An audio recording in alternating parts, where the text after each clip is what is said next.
Everybody, how are you doing? Give me 1 second here, and I think we are good. Welcome.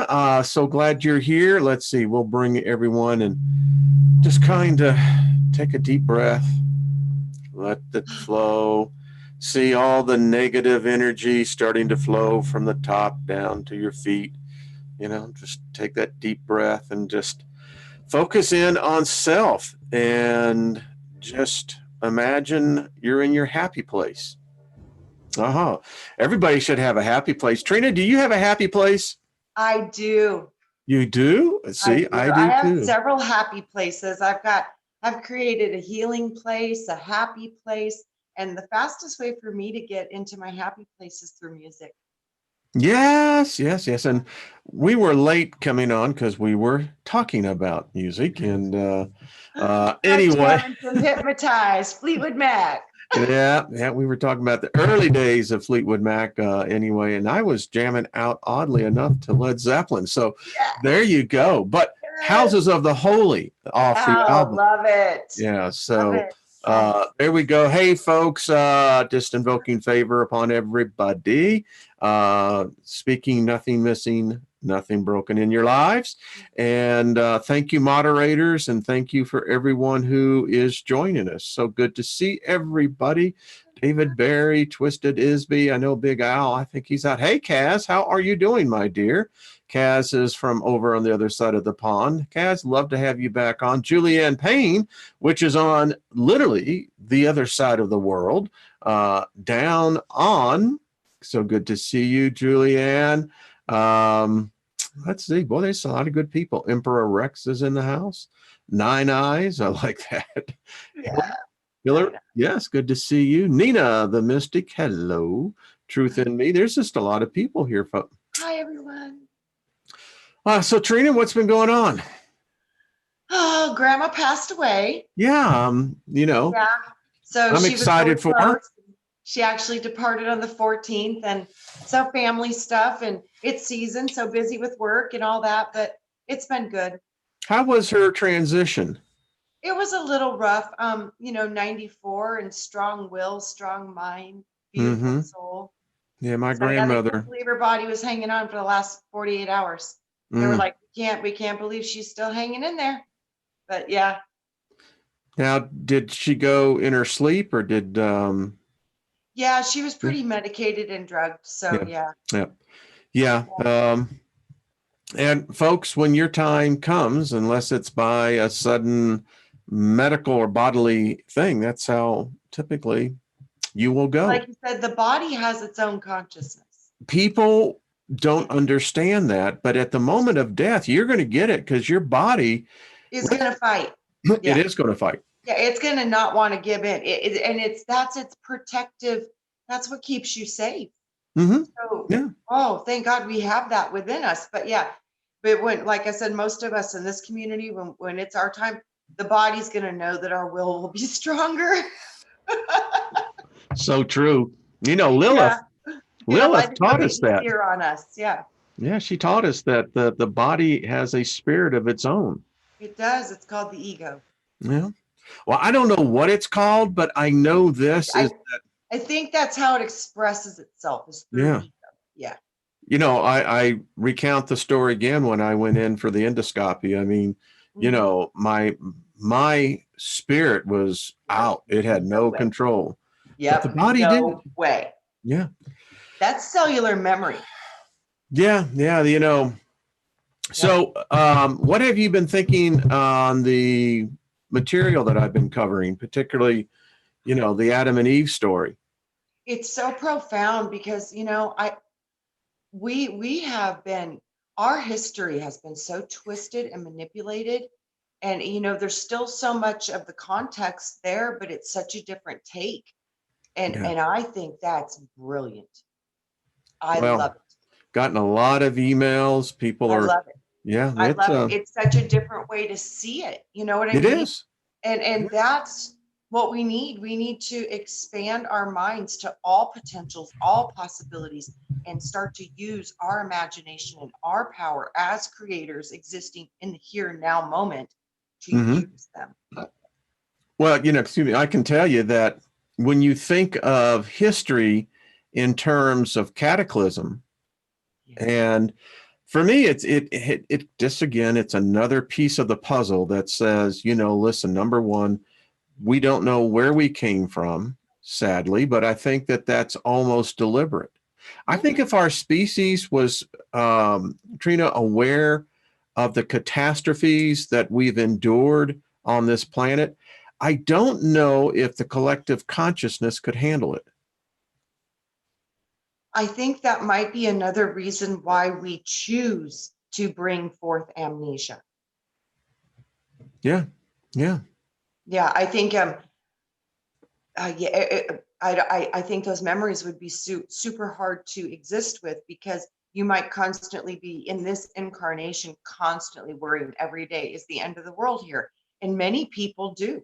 Oh, well, no, and that's the whole point why I'm doing it, because it's a counter to the virus that permeates the societal cultures of the day. It's primarily mostly a religious negativity connotation thing, but Yeah.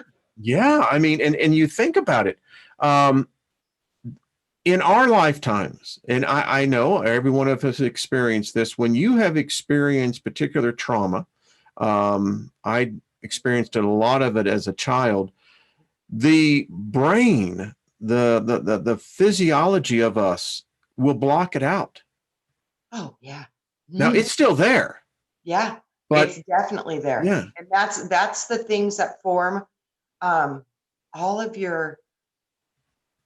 the things about yourself that you struggle with, the things about yourself that you would like to change or address, but you just don't know how. And a lot of these programs are running completely you're not even conscious of them, but Yep. they form your belief systems about yourself.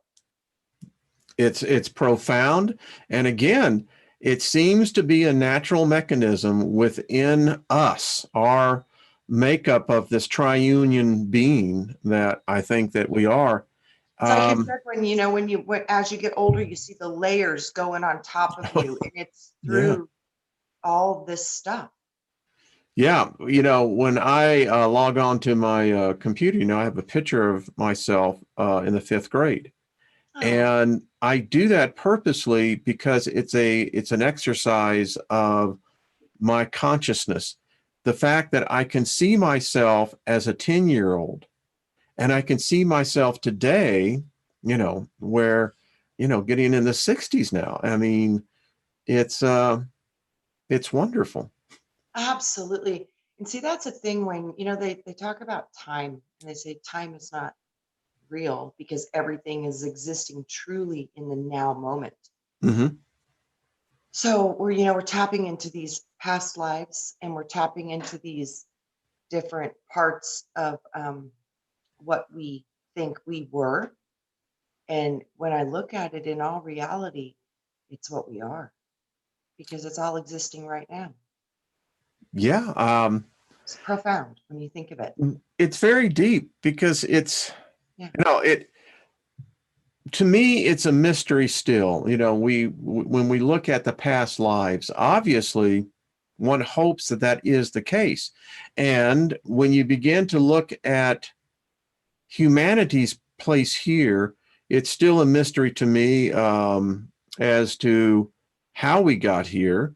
And number two things, when I look at this cataclysm that I've known about for decades, I was a Bible student. It was just very obvious to me that we were talking about something more than just God said. Yes. And so you think about it, the person who survives a cataclysm would be up against tremendous odds. I mean, death would be almost welcome. Yeah. And I guess what my point I'm trying to get to is, who's coming back and seeding us? I think That's the what ones I want to know. who seeded us originally. Yeah, yeah. Yeah, I really do think there are seeders. I think, I don't know how else that it could not be. I've seen some of the seeders too, like some of the most powerful seeding comes through the sexual magic. Yeah. Oh yeah, yeah. I mean, one day we will teach on that, but we'll have to do it very discreetly. But Yeah. how I see it, Powerful. it's powerful because, it's how we all got here, Wayne.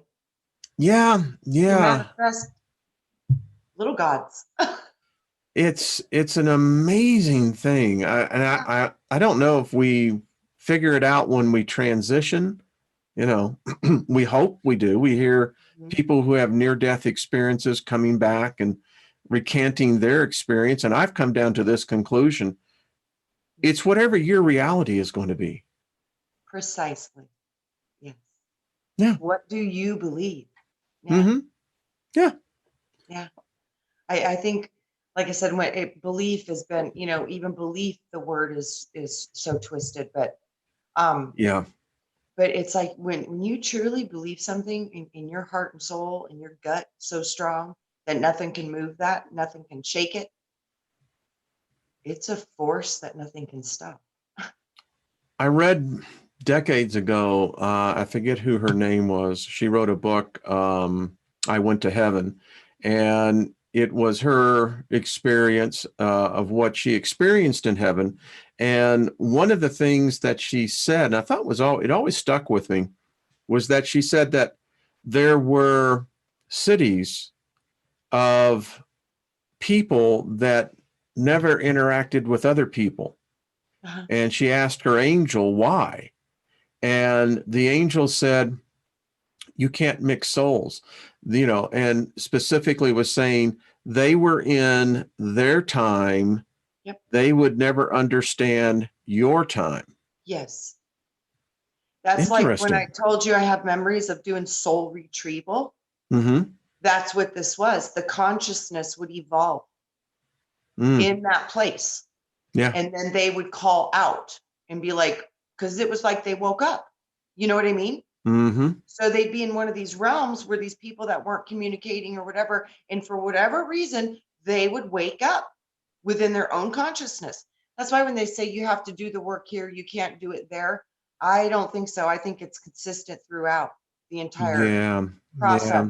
because I saw souls that would wake up in these lower realms and they're like, what is going on? And they would wake to a different vibration. And when they would do that, and this is, like I said, this all comes from within you.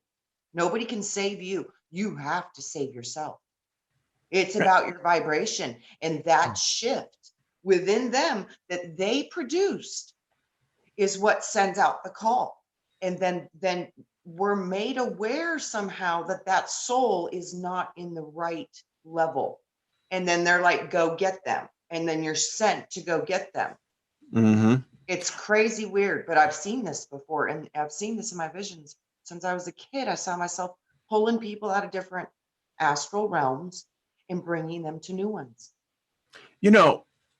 I guess one of the questions that I, ponder on as you begin to see the next phase coming in. And that has always been the question: does a person really need to be saved? I mean, to me, there is a purpose for being here. There is obviously, I'm beginning to see some things that I had not considered before. Evil. We take a person who is evil. You can take it down on the meter to just being mean and nasty, to one who is a manipulator. You go on from there, and then you get to the psychopath and murder, etc. Now, what we're finding out and we'll be finding out as we continue to read this Adam and Eve story on the science side of it, and apparently this is something the CIA has known about, is that as the electromagnetic field continues to collapse, it's going to induce violence into human beings. You know what? I'm wondering, I wonder if they don't know what the effect is going to be, but maybe the effect before caused those, because I wonder, this energy to me, Wayne, it feels, if you can't process it, I think it's going to start anxiety in a lot of people, which can cause those behaviors. But for me, this energy feels more like it's an enlightening energy, like it's going to wake you up. it's interesting. They hope did a so. study, Yeah. a scientific study with mice. Mhm. And what they did is that they put one group of mice, group A, into a normal environment where the electromagnetic field is balanced, what we're used to. In the second group, B, they put them in an environment where representing the same reduction of the magnetopause, Earth, and what they found in that group B, they became cannibalistic, Wow. they became murderous, forcibly, they found sexual deviation. Now, these were among mice. So the CIA took this study and did it in humans. Same effect. Yeah. God, we have to shift the frequencies. Bingo. I mean, and that's why the topic for the day is, joy. I was having this conversation last night with Lynn, and we were talking about this, and she's a director where she's at. Mm-hmm. Joy in the employees that she has to hire and deal with, and just in the overall environment, it's lacking. Yeah, because everything's about fear. Am I going to get this job? Am I going to get fired? Can I make my mortgage payment? Everything in this environment is fear. Well, you take their patients as well. I mean, yes, they're dying. Yeah. Yes, everything. Did say that there was one who experienced joy before the transition. Yeah. See? That's why I ask you if you had your safe place, because so often joy is. It's so funny, Wade, when you said we're going to talk about joy. It was so funny. When I was a little girl, I saw this huge, beautiful angel. And I says, who are you? And she laughed. She says, I don't have a name that you could pronounce. And I said, oh. I says, how come I see you all the time? She says, because I watch over you. And I was like, oh. And I says, okay, if there's a name that I could use that you would know that I could call you by, what would that name be? And she laughed. She goes, if I could give you a name for me, it would be Joy. Joyelle. And I says, oh, okay. And then, so that apparently later I found out that was my main guardian angel. And she's interesting. Joyelle. Joyelle. So, as I see this, it again brings out a lot of competing ideologies and theologies on male, female, spirit realm. Mm-hmm. And it's, I've heard the thought that says, well, there really is no sex in the spirit realm. That's not what I'm getting at. There's clearly male, female. Yeah, there's no way. Yeah. I don't buy it. No way. I don't buy it either. I see cosmos as being seeded by sexual unions between God beings. So how could that be possible? Yeah, I don't see I agree with you. As above, so below. Everything here is based on procreation. It's consistent. Well, and and that was, from the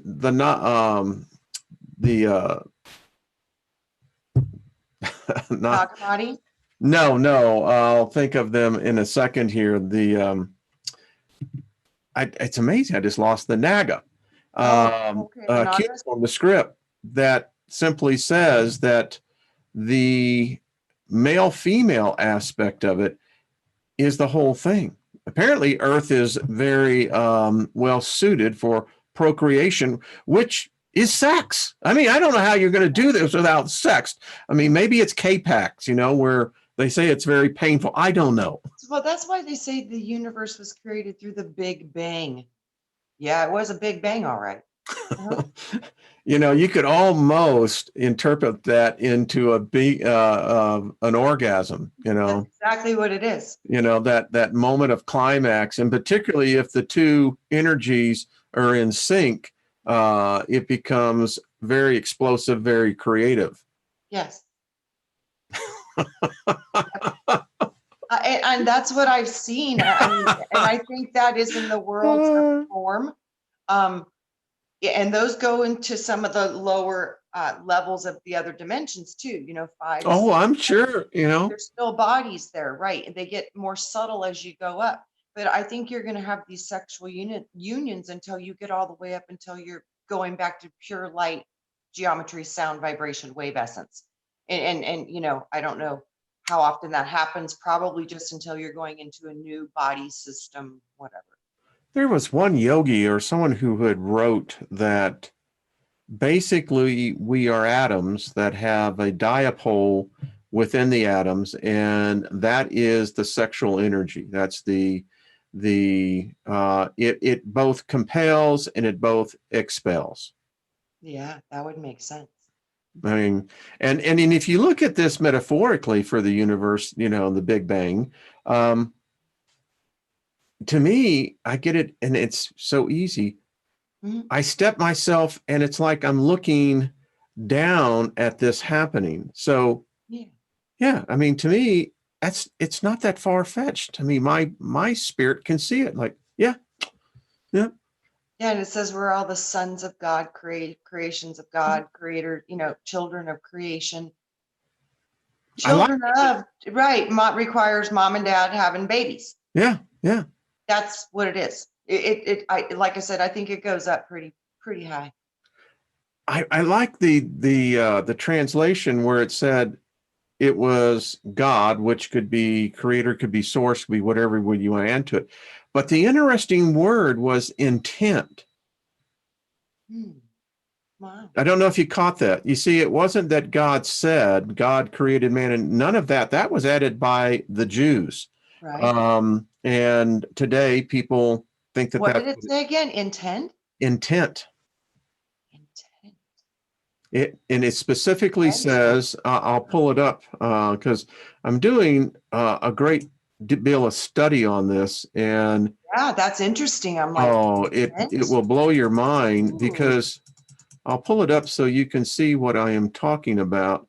That makes sense. It's about the thought, the intention. Oh, that Yes, makes so much sense it's where do I want to go? I want to go down to, it's just like when you're doing magic, and you know, a lot of magic requires the end of it is or the manifestation part is the orgasm. And it's the intent. that's what I'm saying. That makes a lot of sense. The Big Bang with the intention. Oh wow. Yeah, that's magic. So I'll pull this up because I just, you know, I just heard, Wayne, lightning and water. I keep hearing lightning and water. Something's happening right now on this planet between the lightning and the water. I think something's happening a Creation. whole lot. You're right. Yeah. Something's happening. Yeah. I can feel it. So it says here that, you know, I like how when you read the Naga, and yes, there are people who still speak the language in Indonesia, and there are some in South America. Isn't it interesting? They said the most curious thing about this stone where they found the original story is that it fits the legend that Adam was a widower, and the name of his deceased wife being Lilith. That to me was like, yep. You know, just my inner knowing was like, yep. Yeah, I'm like, wow, okay. I've always known that she was the first mom. Once I started doing some research, because I was understanding there was more than one Adam. So then I started thinking, well, is there more than one female? And then it was Lilith. I was like, oh my goodness. And she was before Eve. Yes. Apparently she's Eve's daughter as the that was mind blowing. That was the daughter. Oh my goodness. It is. And you know, folks, when you go back and you look at the Liber Lilith series, this is exactly what Lilith said, that Eve was of her womb. Oh my gosh. Yeah, that's about basically, that's my kid. Wow. Yep. And then you get into it, and again, Lynn and I were talking about this because it's deep, because it says that basically our species is an incestuous species. Incest is something that in survival has no moral or social morals to it. Yeah. Now, the point that I was taught so this is how it reads in the original, as he scrolls down to find it. Here we go. I just found this to be most interesting. Let's get right down to it. So the first cataclysm has hit.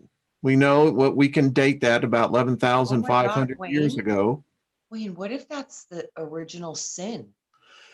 Well, you got to look at this. That's, you know, they say we're all born in sin. I wonder if that's why. Is because we were created from an incestual relationship, which most say is a sin.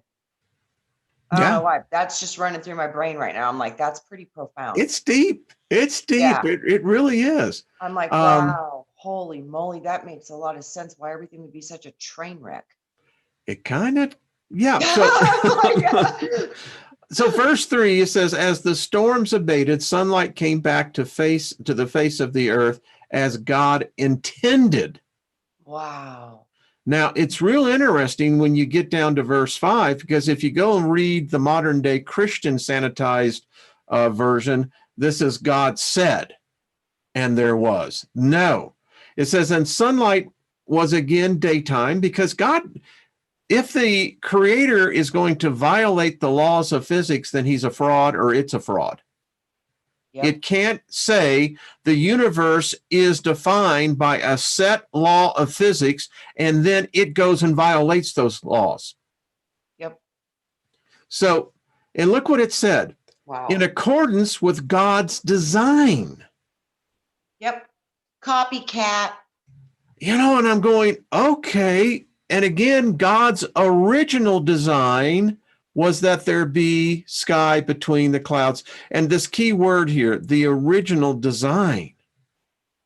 Yes. You know what that is? I don't know what that means. What is the it's original? Man. And man is the image of God, and it's the image of, and it's. But it's not the image of God. Feminine, but it's man. It's a man. That's what I see. I don't know. I can't validate that, but I see the original image, the original template would look like that, kind of like the Lord being human, just a human template of man. And then you have man and woman, which there's no difference between the two other than one has a womb. They're identical. I've read though, where the original man was hermaphrodite, had both. Yes, that's what I'm saying. The first ones had everything within them. Yeah. That's what I saw. That's what I saw. I guess now I know where the term "go fuck yourself" came from. Yes. Excuse me. Yeah, I dropped an F-bomb. Boom. Yeah, I love it. So I don't, but all right, if you argue with me, tell me how. In verse 26, it says, in accordance with God's design, man, not Adam, man, who was created in the image God intended. Yes. Not in God's, they switched it. Yes. And that's what I mean. The first template I see is androgynous, and it's man, and it looks male and female together, but it's strong. It's strong. So it looks kind of man to me because it's strong. Yeah. And again, it brings out. So are we talking the singularity of the hermaphrodite here, man, or down in verse 27, it says, so it was God's design that man who was created in the image God intended, again, not his image, both male and female, who would survive the cataclysm inundation. Yep. Trina, I think about these things, and I know others must be thinking about them as well, is that, if I'm just going to be candid with you, if I had been taught this originally, you know how free that would have just made us? Do you know how many people too that are struggling with this transgender stuff? It's like, if they truly knew that they're both, that's why they resonate with that other gender. It might help a lot of people to find wholeness in who they just are as who they are, that they don't need to change anything to be whole, that they're whole the way that they are right now. I tell people, don't define yourself by your sexuality. No, you're both. It's and some people can't handle it. I've met a lot of heterosexuals who just can't handle the fact that the instinctive basic layer of both male and female is bisexual. Yes, we are both. Grow up, you know? Yeah, we're both. And it's like, yeah, we're expressing one or the other because this is you have to make procreation in these Yeah. bodies. So we have male and female for very important procreative reasons. But the essence of us is all of it. Now, in the Kabbalah, belief is that angels, archdemons, archangels, are in fact hermaphrodites. They are both sexes. Yes. Yes, I would agree with that fully. There are stories of mortal men having relations with angels. Yes. We got the one story in Genesis 6. Yep. We're going to get, and that's not what it is either, folks. But yeah, I know we're getting into, well, it's life, folks. It's just the way it is. And bottom line is what brings most people joy. Good sex. Now that is an interesting point. So I was a part of the video industry for nearly 2 decades, and what the consumer doesn't realize, VHS, the DVD, the CD, everything, even now in VR, virtual reality, all comes from the porn industry. Yes. All that technology is people masturbating or having sex to an industry that was using technology on the consumer, and it was the consumer who made the decision. You know how they made the decision? By buying it. Yeah.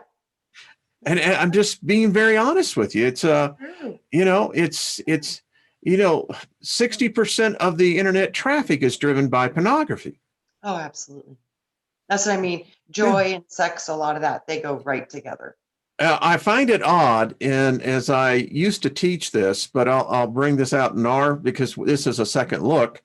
If you study the reason why there was never a Jesus, because we have no evidence. And let me just bust everybody's bubble. So King Herod was known by Rome to be the king who had the mandate.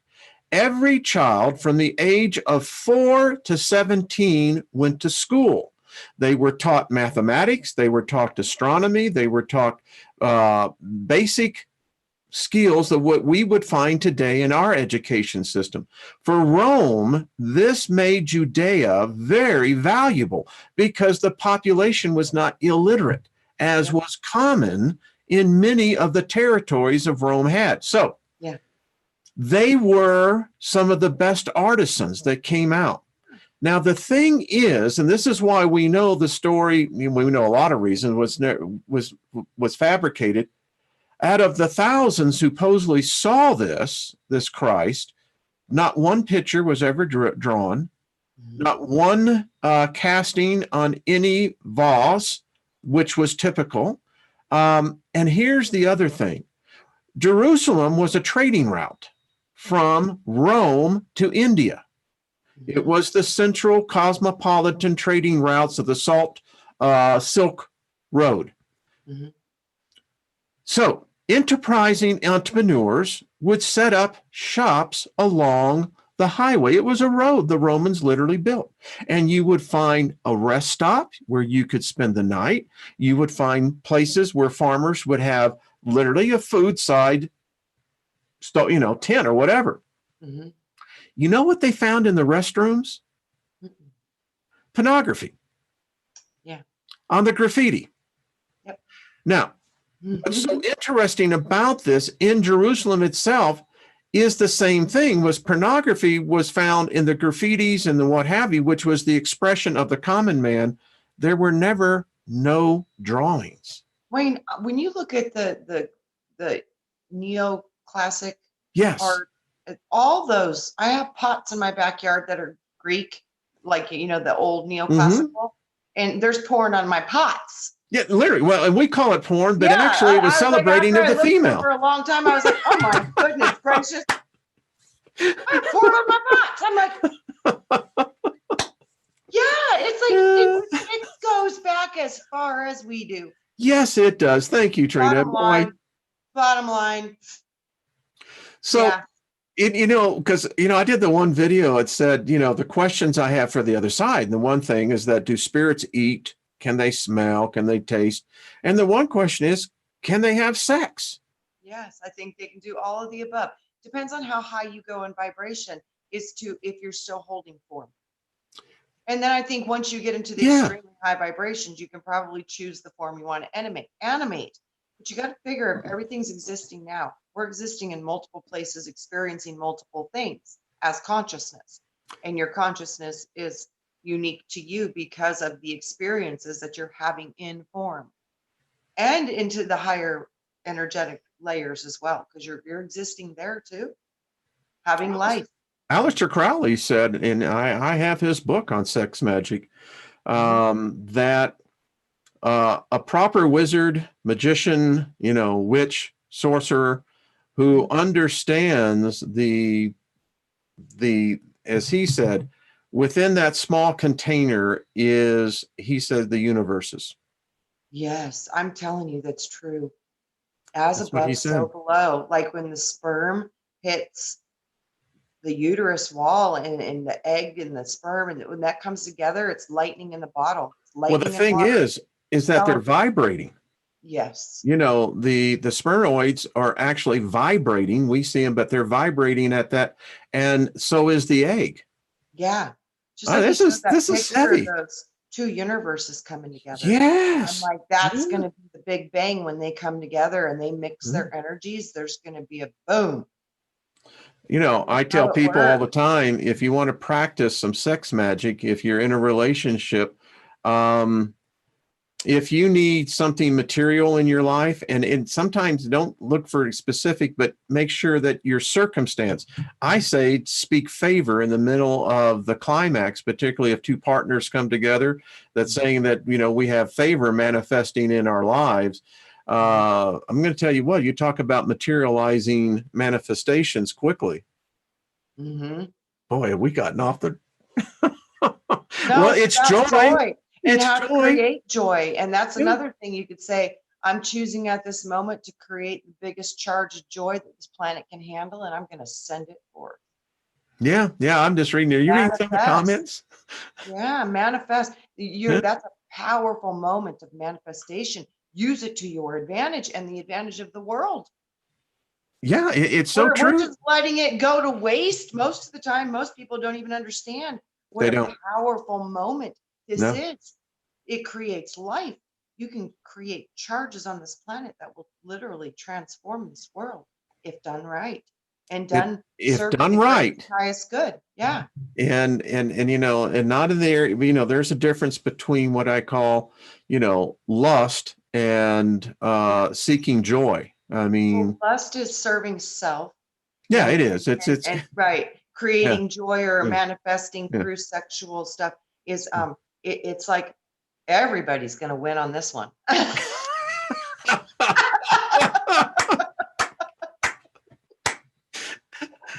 Folks, that was worth the price of admission times 2. Yeah, everybody's going to win. Woo, boy. Oh, yeah. Getting mighty warm in here. Mighty warm. Yeah. Okay. I like a win-win situation, How's the weather down there, Trina? It just got hot all of a sudden. Yeah, it did. Oh my God. Oddly enough, I do want to bring this out. You're talking about frequency, right? Are you there? Okay. Yep. So Pythagoras considered that music contributed greatly to health if used in the right way. He called his method musical medicine. Yes. To the accompaniment of Pythagoras, his followers would sing in unison certain chants. At other times, his disciples employed music as medicine when certain melodies composed to cure the passions of the psyche, anger, and aggression. That is such a powerful truth. Wow. That is literally, even think about it, like when we're preparing for some powerful, good sexual unions, a lot of times what's the first thing you do is you turn on the music. You turn on the music. That's Isn't it, that man. You a start fact? activating your internal rhythms and your internal sounds. And there's certain music that just helps those emotions start to stimulate in your body. And man, music is so potent and powerful. So I still like to dance. And, you know, music again is a powerful igniter Yes. thing that I would say. Oh, I think it's one of the most powerful. So you know, when we're talking about this resonance of two individuals bringing together their life source energy, you know, there's also an opportunity for healing in that. Yes. Aren't we clever folks? See how we brought this in? And you thought we were just talking about sex. Nope. It's a lot deeper. Yes, it's bigger than we understood. So I found this interesting. All cells emit sound as a consequence of their metabolic processes. There is an interaction between the cell's own sounds and those imposed by the environment, including those applied by sound healing devices, such as what we use here. There's bowls, etc. The resonance principle relates to the cellular absorption of the healing sounds and or their harmonics. I contend that within sex, since we're talking particularly if you have a couple or whatever, and if you can find a partner that would have the same understanding, I think you can build your healing harmonics. Absolutely. Absolutely. We create life through this. Yes. Not even consciously putting any effort into it. It's just like, oops, I'm pregnant, you know, really? Yeah. So yeah, no, this is exactly one of the most powerful forces that we have to utilize in this physical world. Think about the power and the energy that came into being at your conception. Yeah. That's you. Yeah. And that's what I see as men. They always told me when 2 points of light come together, and that can be sperm and ovum. What? Yeah, when 2 points of light come together, something new is created, a new creation. That's is beautiful. That's an amazing, powerful thing. That's why when you showed those two universes coming together, yes, I'm like, whoa, something's getting ready to be born. That's beautiful. Hold on a second, if I may. Dancer, what do you want? Do you have to go outside? Well, Trina, can you take over here while I go in? You know, it's, hey, listen, you know, if we were in the opposite position, you know what I'm saying? Absolutely. We would want to have someone let us out. So I'll be right back. Absolutely. You take over. Take care of the baby. All right. Yes. Okay, everybody. So Wayne's leaving me hanging, but that's all right. So, all right. Talk more about this whole sexual. Well, how do we find joy? So joy, one of the most greatest ways we find joy is love. And love usually involves sex, hopefully. And through that, that's one of the strongest ways that we are truly creating on this planet. So I think it's very important that we learn and understand that that power is one of our strongest, greatest powers, and really start to utilize your power and give that power to the things you want to see show up in our world. Because I truly do think this is one of the strongest forces of our creation, you know, other than what we think about, we bring about. So joy, we are lacking joy. There's not a lot of this matrix is consuming our time and our energy, and it keeps us away from the ones that we love because we're busy working and we're busy doing what life requires of us. So with that, most of us, we're depleted with joy. We really don't have joy. And it was so funny because one of the things that they told me to help revive my joy was to remember things that brought forth joy. So anything that you can remember that brought forth joy in your life is your joy anchor. And I know many of people will go to sex for that, and that's beautiful. Embrace those moments of joy. And when you want to create more joy in your life, imagine the joy you had and see greater joy. I love that. Exactly. Yay. I love that. And as you were thinking, you know what brings me joy? What? And it's not happiness, it's real joy. It's chocolate. Yes. I Food. mean, oh, Yes. there are. Food. Oh, yes. Mm, Moments, memories, good food. yeah, yeah. Just simple things. Walking in nature.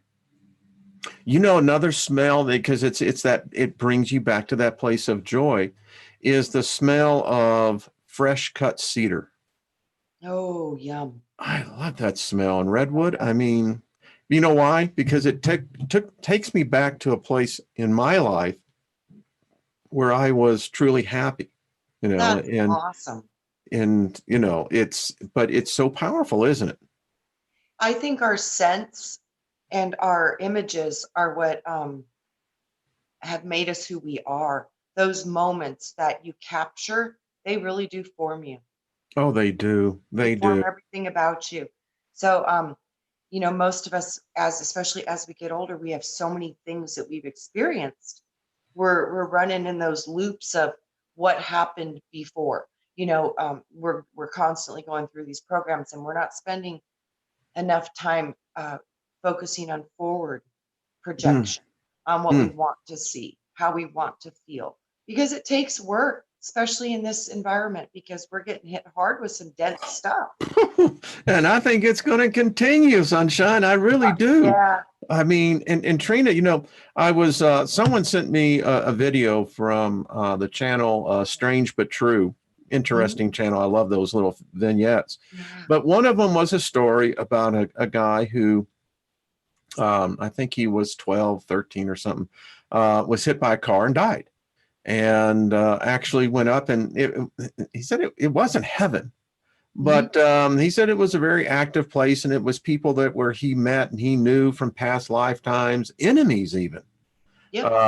I found that one odd. How would you know if you had an Well, enemy I think, here? remember, like the villain, we got to have the villain for this whole play to work out. So some of True. the people that are your best friends, they were like, all right, dude, I'll go be the villain for you, and they come down Hmm. and they perform their task. I love that. The antithesis of our existence.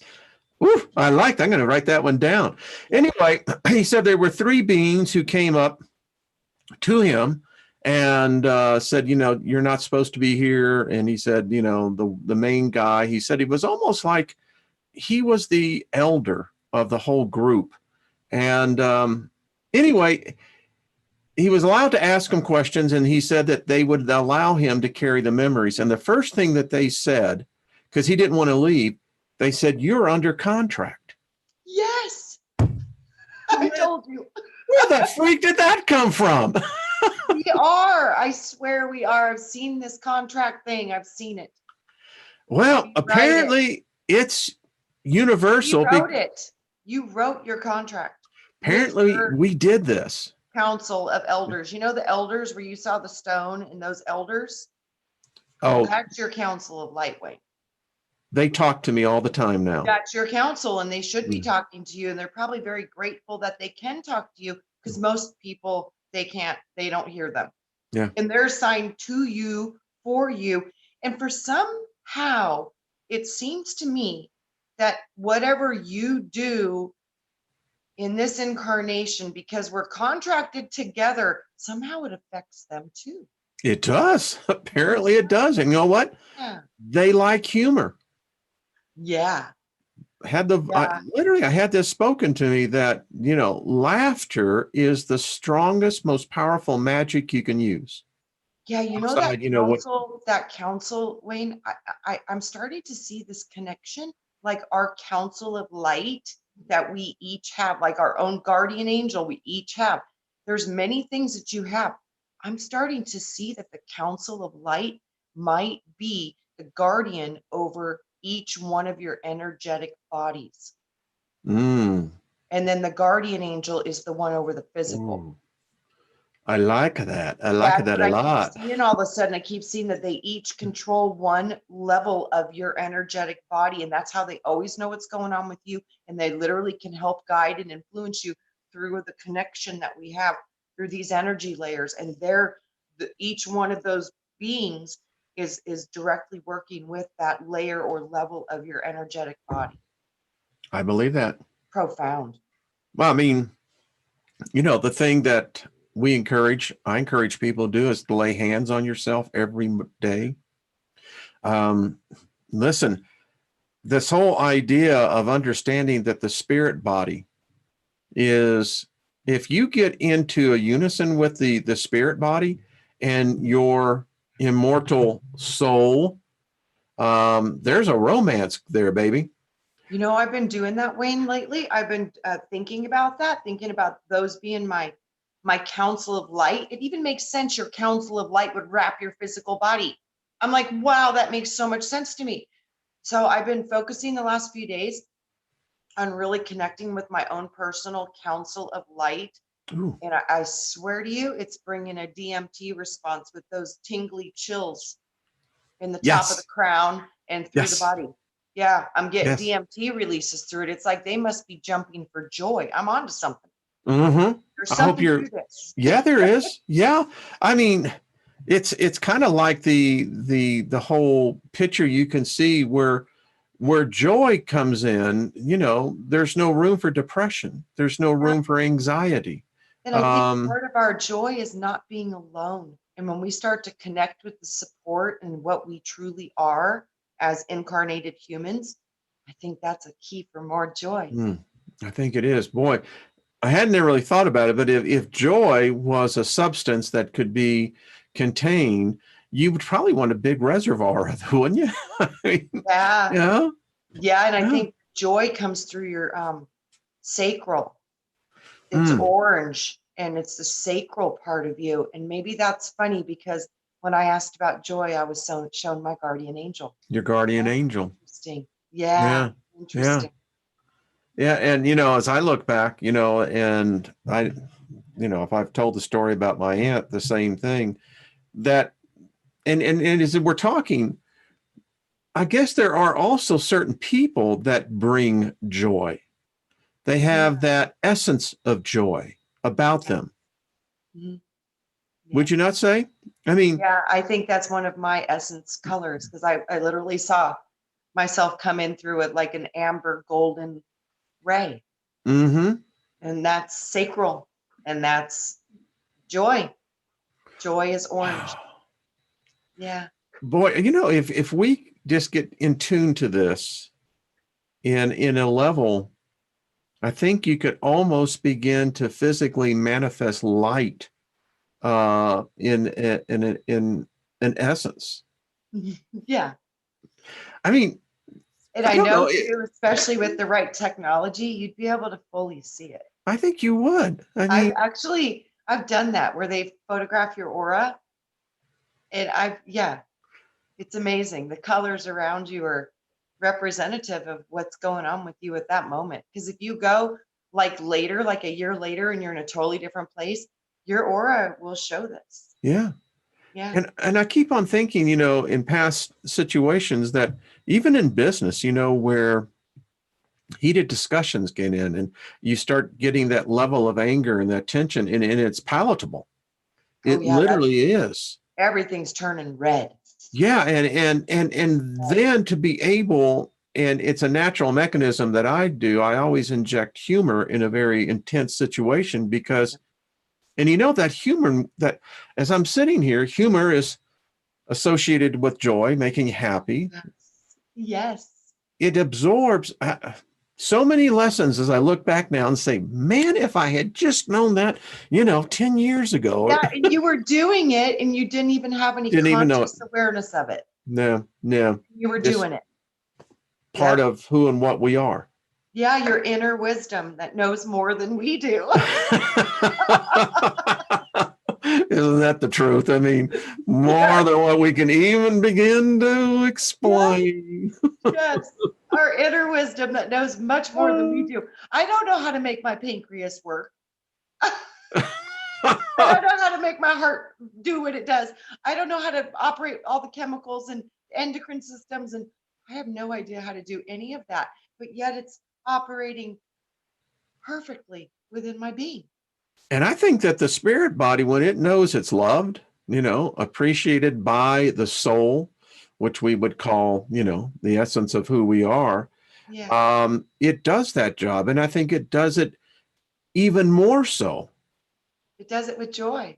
Bingo. That's what I was just saying. It gets joy. It receives joy. Yeah. Yes. It's like when you wash your car, it drives better. All the time, doesn't it? It even feels the love and the care you're giving for it. Changing the oil, putting new tires on it. It knows these things. I don't know how to tell. I mean, how, but it does. I'll tell a story of my NASCAR days. Michael Waltrip, when he was driving, him and Darrell Waltrip, when they got together, was something. But Michael Waltrip said something that was so true about washing cars. He said, the way men wash their cars is more passionate than what they do when they're making love to their wives. It's true. I've seen that. Oh, yeah. I mean, you're taking tender care. Yes. Loving. Sure, it shines in every spot. All the chrome is perfect. Yeah. Yeah. Yeah. Yeah. Kid you not. So I'm telling you, the relationship that you have with yourself ultimately will be the most important relationship that you ever worked on in your life.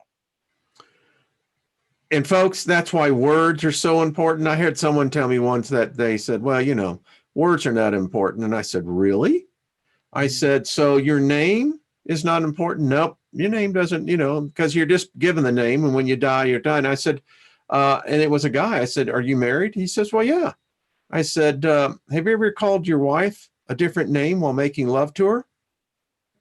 He said, well, hell no. She'd kill me. I said, names mean a lot. Words mean everything. Yeah. Yeah. Yeah, try that one out. Let's see how unimportant. Yeah, see how well you got that. Yeah, let's just see how that works out for you.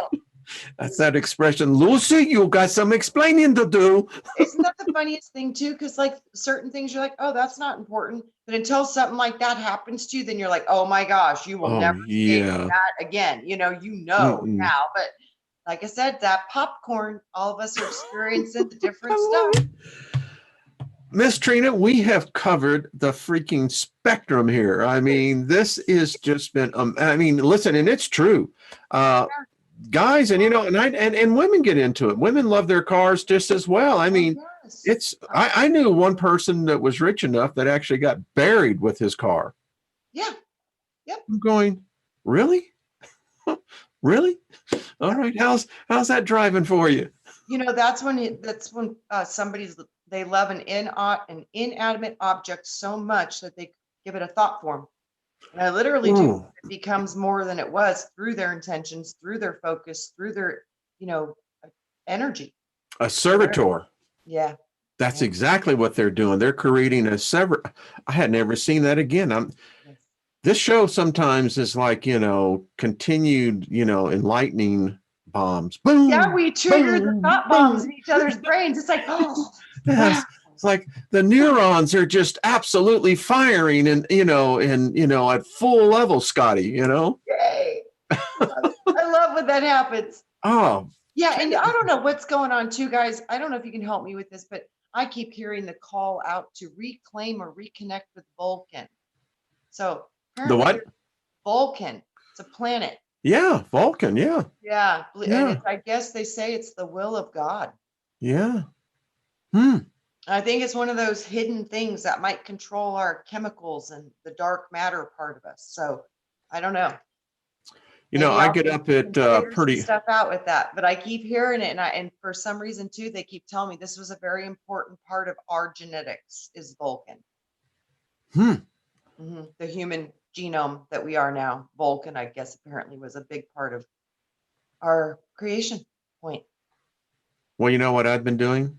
What? When it's, not cloudy or snowing or what have you, but the Pleiadian cluster is literally right when I walk out my deck. And so I've been spending, 5 minutes or so just meditating on that. I'm pulling out my telescope to actually get a better view of it. But yeah. So I I've don't know. always been fascinated with the Pleiadians. I got a psychic reading when I was like, I don't know. I was young. I was a young adult. And they told me that I was part Pleiadian. So I kind of started doing some study on that. And that's a beautiful, Pleiadians, the seven sisters, the Yeah, seven it's beautiful. candlesticks. Yeah, the Yeah, creation. I it's think just they are like in South Africa, they say we come from six females. All of us come from the cradle of civilization. They're saying, and now it might be from South Africa. mm-hmm. The Pleiadians are the seven sisters that match the cradle of civilization on Earth. That's what they show me. So it's like a match.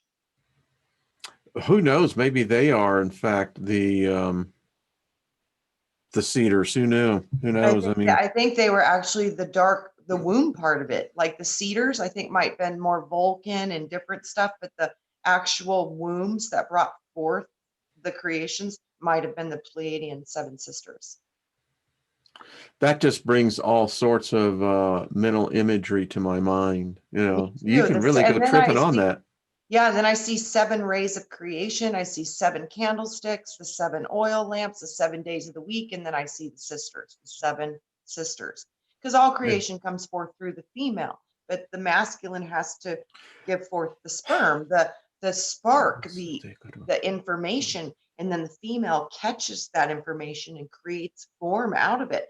But yeah, so I think these seven sisters might be maybe the seven original mothers of this universe of creation, of form of human being type things. I was just getting, when mankind dethrones the patriarchal mindset Mm-hmm. and returns it back to the balance of the matriarchal, Mm-hmm. that is when we as a species may actually be able to ascend and maybe escape the next one. I really am convinced that the Generation Zers, the millennials, they're looking for something. They're looking for something that could be potentially tangible in a manner. And I think that if we could start respecting the feminine as a society, as a culture, as a consciousness. And not putting it in a dominant position, putting it No, in no, balance. yeah. To balance that. We need to embrace both aspects So of I that. was, in my Hebrew studies, one of the names of the Hebrew God is El Shaddai. And the El Shaddai literally means the multi-breasted one. Yes. That's what it means. That's awesome. Yeah. Yeah. So, when you say, well, my God is the God, the El Shaddai, what you're saying is that my God is the multi-breasted one. Multi-breasted God. Yeah. And what that means is that it means you will live totally satisfied. Yeah. And it also means multi-breasted. It's like the milk and honey, the milk of life. Mm-hmm. Different breasts would feed different points of creation because it needs different nurturing, different sustenance, but it all comes forth from the one multi-breasted being. And you see, only women can handle breast. Men would literally, we would stay home and play with them all day. The whole freaking world would collapse. We wouldn't care. And that tells me the power of the feminine folks. Hey, Brian, how you doing? Good to see you, buddy. Shout out to as well as to Miss Lisa D. Morgan and so many others that are out there. But yes, anyway. Yeah, all right. I love you all. Trina, take us out as we wrap this up. Like I said, one of the biggest sources of my joy is you all. Thank you, soul family, for being here. We love you, bigger than life. And like I said, lonely existence until I found you guys. So thank you, because you are a great source of my joy. Wow, that's far out. Yeah, great source of my joy. And I just think y'all are just groovy souls, and it's just good to have a group where free thinkers, love, joy can be passed around and shared, and I like that. All right, folks. We're all just trying to find our way through this crazy mess of amnesia we got going on. Ain't that the truth? Yeah. All right. Well, we're going to be back next Tuesday. So love you. everyone. We'll see you later. Peace out. Bye-bye. Bye. And